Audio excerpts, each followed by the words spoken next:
President Stubb, first of all, thank you so much for your time here in the Netherlands. You just are concluding your state visit to the Netherlands, and you also joined, you had a state dinner with the King and the Queen. Did you by any chance talk about the topic that everybody is talking about, the war in Ukraine and the aggression of Russia, with the King? Well, the good thing is that when you're on a state visit and you spend the better part of 5-6 hours in the presence of the King and the Queen, you have a chance to talk about a lot of things. So yes, we did of course talk about the war of aggression of Russia in Ukraine and the peace negotiations and many other things. How would you describe this moment in time? Because we have been seeing a lot of diplomatic talk last 9 to 11 months with President Trump. How crucial is this week and the coming days? I think we are in a critical moment in negotiations for peace, and at the same time, we're probably closer to a peace agreement that we have been at any time during these 4 years. And of course, we're working right now pretty much on 3 documents. One is a framework document of a 20-point peace plan. The second one is security guarantees for Ukraine. And a third one is the reconstruction of Ukraine. So we're looking at the details together with the Americans, Europeans, and the Ukrainians. Why are you saying now? Because this is a message that the Europeans have heard many times already. We are very close to a deal. Why do you think that this could be the moment that it will work? There are many reasons. One is that we have momentum. And momentum counts in diplomatic negotiations. The second one is that we actually have something on paper. I mean, we of course reacted quite strongly to the 28-point plan because it had elements in it which we simply didn't like. But after that, the Americans, together with the Ukrainians, have done a lot of work. And of course, we want to find a landing zone which preserves the independence and sovereignty and territorial integrity of Ukraine. Let's talk about those issues. You had a video conference with leaders in Europe, the coalition of the willing, amongst them President Zelensky, President Macron, the Bundeskanzler from Germany, Merz, Keir Starmer, Dick Schoof was there. What did you talk about during this call about the Ukraine-Russia peace deal, and what is the outcome of your conversation? Well, the coalition of the willing is 34 countries getting together to give support to Ukraine. So, of course, we talked about some of the detail in the peace plan. And if anything, on substantive issues, we came to the conclusion that the 3 remaining most important open questions include territory, security guarantees, and then the reconstruction of Ukraine. Adding to that, I think there are other things in the mix, like Ukraine's EU membership. That was on the substance side, and then on the process, we decided on how we take things forward with this group and then with other groups. And I think it has been already announced that there'll be a meeting in Berlin on Monday with European leaders and Zelensky. Will the Americans be there? That remains to be seen. I know whether they will be there or not, but I can't say. So they will come. Good try. I should not try again, I understand. President Trump wants Ukraine to withdraw from Donbass and create a free economic zone. Are you and the other European leaders fine with that? I don't think that's a proposition that's on the table, and I also think that... Well, for him it is. For President Trump, is it for you? The talk about a free trade zone, it is not on the table. But in any case, I think in diplomatic negotiations, it's always very important to negotiate in the background and not talk about details, because nothing is agreed until everything is agreed, and we don't have any agreement yet. This is what, if I may say, the old-fashioned way of doing diplomacy, what you're saying now. President Trump, not so much. He tells the world, let them get rid of Donbass, give it to Russia, make it a free economic zone, and then we can make a deal. So he is not playing your game.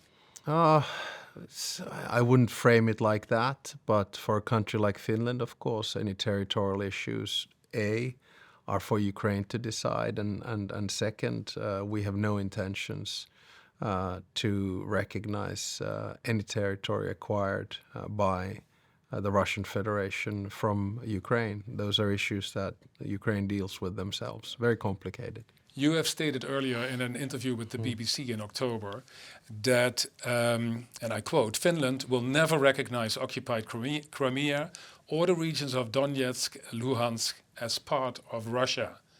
Correct. Are you saying this still today? Oh, definitely. You know, de jure, we will not recognize territories which have been acquired illegally by force. You know, we're a country that believes in the UN Charter, and we believe in the independence, sovereignty, and territorial integrity of any nation state. Yeah. You know that President Trump is getting very impatient with European leaders. He says that you talk too much and there is no action. I talk to President Trump quite a lot, and we have a lot of action. Is he impatient? Yes, he is definitely impatient. But sometimes I think in peace negotiations you need, first of all, patience to get a deal, but then there are moments in the negotiations where there is impatience present. And I think what we try to do right now is we work together with the Ukrainians, Americans, and European leaders to find a solution in a difficult situation. Last week, the President presented the National Security Strategy, and in this document, Europe is called, and I quote, elite-driven and anti-democratic. When you read this document, what did you think? Well, I've read quite a few U.S. national security strategies before, both for academic and political reasons. And I always see them as a manifestation of the foreign policy of a particular country. And I would probably divide this document into two. One is what I call MAGA, so Make America Great Again. That's very much the ideological part. And that's what you see on the part dealing with, for instance, Europe. The other one is what I call America First, and that's the policy part, less ideological. And that part then gives a ranking of the policy interests of the United States. Number one is the Western Hemisphere, so basically North America, South America, and Latin America. Number two is the Indo-Pacific, and number three is Europe. Number four is the Middle East, and number five is Africa. So I think we in Europe should take a deep breath, understand the realities.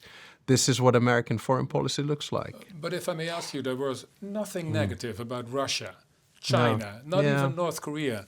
And what he says about Europe is not only elite-driven and anti-democratic, but also he is supporting extreme radical right parties like AfD in Germany. Now, do you accept as European leaders that the US president is mingling in democracies here in Europe? Well, there are elements with which I disagree in the national security strategy. For example, and one this of them, the one that I'm talking about? the one linked to Europe, I definitely do. If you look at most European countries and you look at world rankings on democracy, on freedom, on rule of law, on least corrupt, we're always there in the top 10. So I actually think that European states are doing quite well. There's another issue that I disagree on, and that is on Russia. I think Russia is the number one threat for Europe and actually the Western world. So yes, there are elements with which I disagree in the national security strategy, but I always say that with foreign policy, you have to live in a world that exists, not in a world that you wish that would exist. Naturally, I'm asking because it looks like the relationship between the US and Europe is getting very toxic. One more quote of an interview President Trump gave to Politico. He said that Europe is a decaying group of nations led by weak people. You know, President Trump says a lot of things. On this particular one, I disagree. I think Europe, for all intents and purposes, is doing quite well. And I think there are a lot of good European leaders. But I think what we need to understand in Europe is the MAGA side of things, which means that President Trump and his administration, they have an ideological undertone, which you mentioned earlier in supporting the AfD, supporting a lot of right-wing parties. So I think a lot of the MAGA ideology right now, it's quite nationalistic, it's quite conservative, it's inward-looking, And in that sense, it is counter to, I think, a lot of the megatrends that we see in Europe. But this doesn't mean that you stop communication channels. Quite the contrary, you try to impact things and have conversations. Okay, that's another topic that is interesting because you played one round of golf with the president in Florida near Mar-a-Lago, or was it 2 or 3? I don't know. How many times did you go on the golf course? We played one round of golf. He calls you, which is rare to hear him saying about a European leader, a strong and young man. The strong European leader. A strong European leader. Have your interactions with the president, did you get any results if we're talking about the war from Russia against Ukraine? Did you get anything from him? Well, I'm realistic. I don't want to inflate my relationship or my role with the President of the United States. But I also believe that it's my constitutional job as the head of state and the one running foreign policy of Finland to have a relationship with the President of the United States. So I tried to have conversations with the president, and if I get one idea out of 10 through, I think it has been successful. But I have no illusions about trying to direct the most powerful person in the world right now, who is Donald Trump. So there are things that we agree on, there are things that we disagree on, and he is a very strong man. He takes his own decisions, regardless of what the president of Finland says. Yes. King Willem-Alexander here in the Netherlands, he gave a speech during the state dinner, and he suggested more or less that you let President Trump win during the golf course, and you were playing. Is it true? Did you give him an easy time? We were on the same team. Actually, it was best ball, and we had Gary Player on that team, and I think there were about 40 teams around the club. Okay. But of course, our team won. Now, President Trump is an extremely good golfer. I mean, he's at the tender age, I think, of 79 and 80, and there are not too many people in this world who shoot under their age, and he is one of them. I gave you a lot of quotes from what President Trump has said about Europe, and they're not nice to hear. Many would call I like the one when you quoted yes, what you said about me. Yeah. That you're strong and young and maybe good looking. I don't know what he said. I've put that sort of quote on our nightside table for my wife to look Sure. at, but she... But all the rest of what he has said about Europe and weak leadership and decaying nations, I mean, nobody is happy to hear that about their countries. So I'm asking you, is he still a reliable partner, for example, within NATO? Yeah, definitely. I mean, a lot of the conversations that we've had with the president, none of them indicate that they're reducing their role in NATO. I mean, of course, in the national security strategy, we're seeing a burden sharing approach, which I agree with. We need to take more responsibility of our defense. And I can also say that the Secretary General of NATO, Mark Rutte, is doing an extremely good job in balancing European and American interests inside the alliance. We also have to understand that the rhetorics nowadays are a little bit different, and we have to live with that reality. And I think a lot of people just get perhaps too het up and upset with things that the president says or someone else says. I just try to work with the realities and make sure that the alliance between Europe and the United States remains steadfast and strong. Right. What do you say to those who say this is lapdog diplomacy? European leaders are not talking to Trump in a way that they should, and show their strength as a continent with a lot of people and a lot of money? Well, I say to them two things. The first one is that international relations and diplomacy is based on state-to-state relations, interests, values, history. And the second thing it's based on is actually personal contacts. And quite often what one says in the public is quite different from what one says in the private. So you have to look through the noise and focus on the relevant stuff and ask yourself a question. Is the President of the United States working towards peace in Ukraine? The answer to that is yes. Do you agree with everything that he does? Not necessarily, but he sees himself as a mediator. Has the President of the United States pushed European states and NATO states to increase their defense expenditure from 2% to 5% in 1 year as president? The answer to that is yes.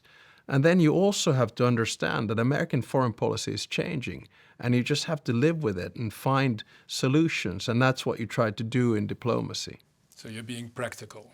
You have to be quite pragmatic. I mean, I've talked about values-based realism, which means is that you stick to your own values. And I think Finnish and Dutch values are obviously the same. It's about freedom, democracy, rule of law, human rights, fundamental rights, protecting minorities, relying on international institutions. But realism is that not everyone in this world agrees with us. Otherwise this would be a wonderful world. Can you imagine Finns, the Swedes, the Dutch ruling the world? But that's not the reality that we have. And of course, America's foreign policy is shifting. On the values side, it's more nationalistic and conservative. On the interest side, it is driven by financial interests quite often.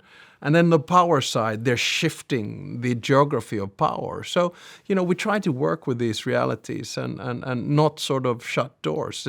Diplomacy is not an end state. You have to work at it every day. You mentioned Secretary General Mark Rutte. Secretary General of NATO Mark Rutte stated in a speech in Berlin, and I quote, "We are Russia's next target. We must be prepared for the scale of war our grandparents and great-grandparents endured."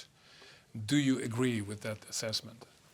I think the job of the President of the Secretary General is to sound alarm bells and make sure that all NATO member states do their part in the alliance. And of course, as President of Finland, I agree with him. A country like Finland has never had illusions about Russia and Russian power. Remember that since the 1300s, we've had 30 skirmishes of wars with Russia. Russia tried to invade us in the Winter War and War of Continuation. We were the only Russian neighbor that was able to retain its true independence, lost some of our sovereignty and lost 10% of our land.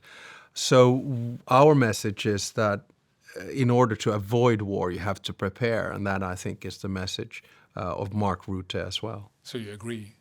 Well, I agree with Mark Rutte that we need to prepare.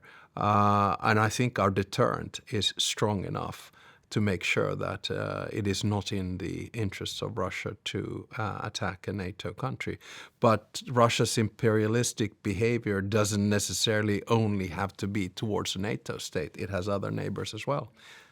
Is it also a personal matter to you? Because as we know, Russia invaded Finland. Your father, your grandfather had to flee Finnish territory.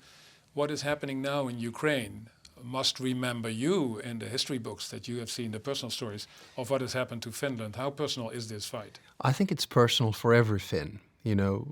Our basic identity has always been about our own language, our own history, and our own culture. And remember that we are a young nation state. We've been independent only for 108 years, and that independence was challenged in the Winter War and the War of Continuation. And we lost 10% of our territory. We're the only country in the history of international relations to pay back their war reparations. We had political leaders that had to go to jail. Our military was limited. There were areas that were rented out by the aggressor, in other words, the Soviet Union. At the time, we accepted that peace, but it was a tough one. And I think the general reaction of Finns is that let's make sure that the same thing doesn't happen to Ukraine and Ukrainians. That's why we see so much support for Ukraine, and it has been steadfast for 4 years. And that's actually why we see Finland in NATO. You have a very strong army, almost 1 million soldiers and reservists. You are well prepared for what could happen. We don't hope it will. The Netherlands, as you know, not so much. Our army is not strong, has not enough weaponry. What would be your advice to the Netherlands, to, for example, the Minister of Defense of the current Dutch government? Well, I'm not going to give any advice to the Dutch government on how to deal with things. But the first observation that I make is that we're in this together. We have Article 5 in NATO. So the fact that Finland and Sweden joined NATO actually strengthened the alliance. And I would actually beg to disagree with the thesis that the Netherlands are not up to par. I mean, I look at your drone industry. I had many conversations with the chief of your defense and your military, and also actually the defense minister, the prime minister, and the foreign minister. And I look at the support that you give to Ukraine. I find it remarkable. So I think that we're very much in the same boat on this, and we work on this together. You have a very interesting word in Finland that is oftentimes mentioned if you look into the mentality of your country, and it's called sisu. Yeah. Could you explain to our Dutch audience what it means? Yeah, sisu is grit and perseverance. It's a very special word which has to do with, existence in many ways, that you just grind through stuff when you are in difficult times, whether it's the Winter War, the War of Continuation, or being under Russian rule from 1809 to 1917, and sort of never giving up. I think that's pretty much what sisu defines, and it's a wonderful identity word for us Finns. Before we let you go, a couple of very short questions. Can we still trust President Trump as an ally in this war, in this fight to get a just peace deal for Ukraine? Yes, we can trust President Trump in NATO and in negotiation. We don't always have to agree with the end result for the trust to be there. But there are many things that drive President Trump, whether you like him or not. But one of them is peace deals. So no matter what, he will try to achieve that. And as we started this program, I think we're closer than we have been in 4 years. But can I guarantee to you that we get a peace? No, I can't. But I can guarantee to you that we do everything in our power to get a peace which is lasting and just. You have started this conversation very optimistic. Would you say that this year, 2025, is almost coming to an end, that there is a possibility that there will be a serious peace agreement that will work? I don't exclude it. I'm not going to give you a 50-50 or 40-60 or anything like that. But if someone would have told me in the beginning of the year that we're going to have a ceasefire in Gaza, some would have told me that we're going to have a ceasefire or potential peace deal in Ukraine, or someone would have told me that we're going to have a peace deal between Azerbaijan and Armenia, I would have said that it's not very likely. But now 2 out of those 3 are reality, and hopefully we'll have something by Christmas. But then, after we have that between Europe, the United States and Ukraine, Russia also has to approve it. So we're far from a deal yet. Yes. In the unlikely event, listening to you, that President Trump will pull back in this peace negotiation and maybe is not happy anymore within NATO, can Europe do this fight alone and get a peace deal done? Is there a plan B if he pulls back? Foreign policy is never black and white. It comes with many shades of gray. We're not going to do this alone. We're going to do it together with the Americans. And I certainly think that I've never seen Europe more united than we are right now, and we'll continue to work towards a peace deal with the Americans, with the Ukrainians. President Stubb, thank you so much for your time today. Dank u wel. Bedankt voor het kijken. Vond je dit een goed gesprek? Vergeet niet te abonneren of te liken. En reageren kan natuurlijk ook in de comments. Oh ja, heb je dit al gezien? I have absolutely no doubt that Russia will one day be a normal, civilized European democratic country. And is that day in the near future? I'm a historian by education, not just a politician. And the one clear lesson from Russian history is that major political changes in our country usually happen like this.